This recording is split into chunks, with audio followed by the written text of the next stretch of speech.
Welcome to a tale that intertwines mystery and the supernatural. Today, we delve into the eerie past of a place long abandoned, yet filled with whispers of the unknown. This is the story of a haunted station, a place where time seems to stand still and shadows hold secrets of their own. सर्दियों की रात थी, चारों ओर घना कोहरा छाया हुआ था।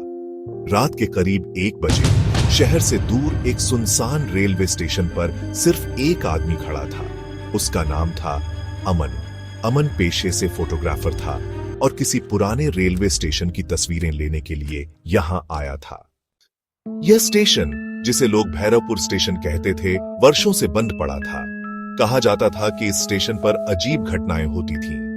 गांव के लोग दावा करते थे कि रात के समय यहां भूत प्रेतों का वास होता है, लेकिन अमन इन कहानियों को केवल अफवाह मानता था। स्टेशन पर पहला कदम अमन स्टेशन के पास पहुंचा।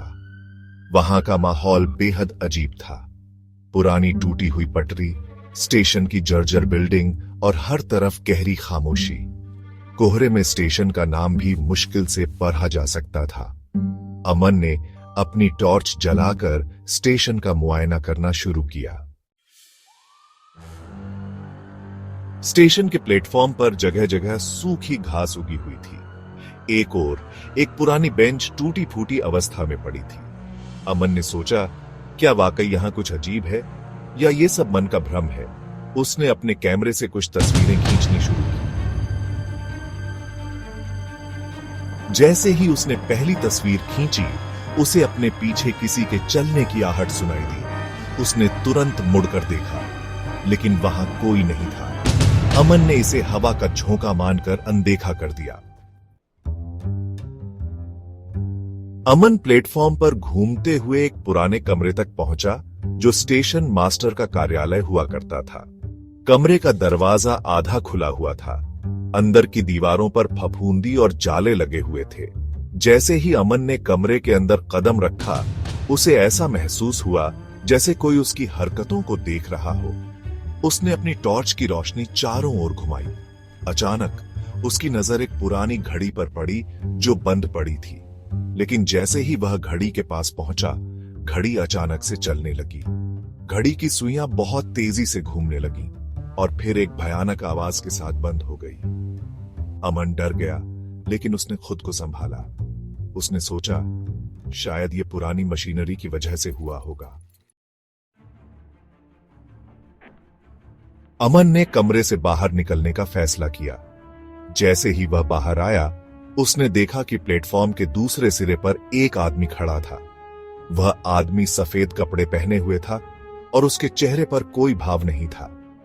अमन ने जोर से पूछा, कौन हो तुम? लेकिन कोई जवाब नहीं आया। अमन ने टॉर्च की रोशनी उस आदमी की ओर डाली, लेकिन वह गायब हो गया। ये देखकर अमन के होश उड़ गए। अमन ने सोचा कि अब स्टेशन से वापस लौट जाना चाहिए, लेकिन जैसे ही वह प्लेटफॉर्म से बाहर निकलने लगा, उसने अचानक एक ट्रेन की सीटी सुनी। यह सुनकर वह चौंक गया, क्योंकि यह स्टेशन सालों से बंद पड़ा था। कुछ ही पलों में एक पुरानी भाप इंजन वाली ट्रेन प्लेटफॉर्म पर आकर रुकी। ट्रेन की खिड़कियों से धुंधली रोशनी झांक रही थी। अमन ने देखा कि ट्रेन में बैठे लोग अजीब दिख रहे थे। उनके चेहरे धुंधले और डरावने थे। अमन ने डरते हुए ट्रेन की एक बोगी के पास जाकर अंदर झांकने की कोशिश की। तभी ट्रेन के दरवाजे अपने आप खुल गए। अंदर से एक गहरी आवाज आई, अंदर आ जाओ, तुम्हारा इंतजार कर रहे हैं। रहस्य का खुलासा। अमन ने अंदर जाने की हिम्मत की। बोगी के अंदर का माहौल बेहद डरावना था। सीटों पर बैठे लोग उसे घूर रहे थे। उनके चेहरे पर भयानक घाव और जलने के निशान थे। तुम्हें पता है कि तुम कहां हो? यह भैरवपुर स्टेशन नहीं, बल्कि आत्माओं का ठिकाना है। जो भी यहां आता है वह वापस नहीं जा पाता। मुझे जाने दो, मैं यहां गलती से आ गया हूं। अगर तुम यहां से बाहर जाना चाहते हो तो तुम्हें इस ट्रेन के रहस्य को सुलझाना होगा। यह ट्रेन उन लोगों की है जो एक भयानक हादसे में मारे गए थे। उनकी आत्माएं अब भी यहां कैद हैं। अंतिम चुनौती। अमन को अब एहसास हो चुका था कि वह किसी भयानक जगह में फंस गया है। मुझे क्या करना होगा? तुम्हें इस स्टेशन के पास बने पुराने रेलवे यार्ड में जाना होगा। वहां एक लोहे का ताबूत है जिसमें हमारी आत्माओं को कैद करने वाला तांत्रिक सो रहा है। तुम्हें उसे नष्ट करना होगा। अमन ने डरते डरते रेलवे यार्ड की ओर जाने का फैसला किया। वहां पहुंचते ही उसने देखा कि एक ताबूत खुले मैदान में रखा हुआ था। जैसे ही उसने ताबूत के पास कदम रखा, चारों ओर से काले धुएं की आकृतियां निकलने लगीं। वे सभी आकृतियां तांत्रिक का रूप ले रही थीं। अमन ने हिम्मत जुटाकर ताबूत को खोलने की कोशिश की। तांत्रिक की आत्मा चीखते हुए प्रकट हुई और बोली, मैं तुम्हें नष्ट कर सकता हूँ। अमन ने अपने बैग से भगवान की मूर्ति निकाली और उसे ताबूत पर रख दिया। अचानक तेज रोशनी फैली और तांत्रिक की आत्मा जलकर राख हो गई। स्टेशन का माहौल बदलने लगा, कोहरा छटने लगा और ट्रेन गायब हो गई। सभी आत्माएं मुक्त होकर आसमान में विलीन हो गई। अमन ने राहत की सांस ली और वहां से वापस गांव लौट आया। उसने गांव वालों को सारी घटना सुनाई।